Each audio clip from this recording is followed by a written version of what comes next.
Hi guys, nandito ako sa sentro, dito sa Seoul. Bago papasok, naglakad-lakad muna ako dito kasi nag-lunch kami kanina ng asawa ko. Tapos, pumasok na rin siya, nauna na siyang pumasok.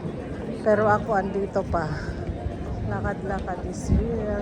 Maganda ng panahon ngayon guys, hindi na masyadong malamig. Pero maano lang, yung medyo makulimlim lang.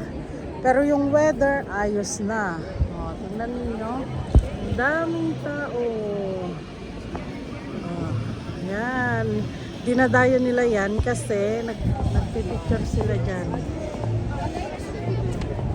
Kita nyo naman guys. Daming tao. Mga bata, mga binatilyon, dami na rin dito. Kasi alam nyo ba, tapos na ang klase guys. Pero doon sa work ko, may mga iilan pa na pumapasok. Pero iilan na lang sila. Matatapos na yung last day ng klase nila sa Friday guys. Kaya ayun. Oh, tingnan nyo, ang dami ng mga bata dyan. Ayan, thanks for watching guys. Bye!